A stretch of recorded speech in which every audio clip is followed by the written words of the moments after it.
এই সপ্তাহে আপনাদের সম্মুখে জুমার দিনের একটি ফজিলত সম্পর্কে আলোচনা করব। আল্লাহ রাসূল সাল্লাল্লাহু আলাইহি সাল্লাম বলেন, যেই ব্যক্তি আগে ভাগে ভালোভাবে গোসল করে, গোসলটা করতে হবে আপনার ফরজ গোসলে নেই, সাধ্য অনুযায়ী ভালো কাপড়, তারপর আপনার আতর ব্যবহার করে মসজিদে পায়ে হেঁটে আসবে এবং যেই জায়গায় জায়গা পাবে ইমামের কাছাকাছি আইসা বসবে, কাউকে কোনো প্রকার কষ্ট দিবে না।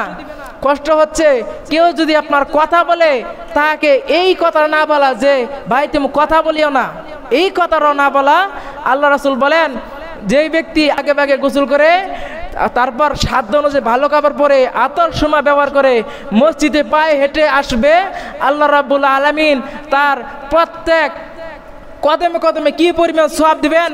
আপনার 1 বছর সারা রাত্রি দাঁড়িয়ে ইবাদত করলে আর 1 বছর লাগাতার রোজা রাখলে যেই পরিমাণ সওয়াব হয়, আল্লাহ তাআলা তার প্রত্যেক কদমে কদমে সেই পরিমাণ সওয়াব দিয়ে লিখে দেন। বলি সুবহানাল্লাহ।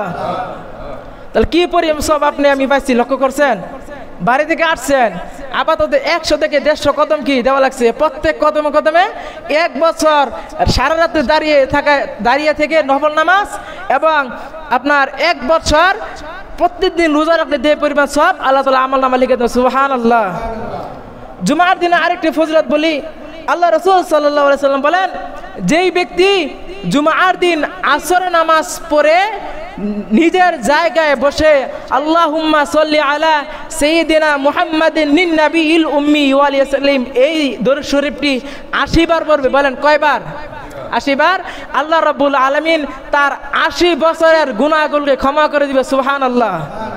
এবং 80 বছরের ইবাদত বন্দেগী করার যে সওয়াব আল্লাহ তাআলা তার আমলনামায় লিখে দেন। সুবহানাল্লাহ।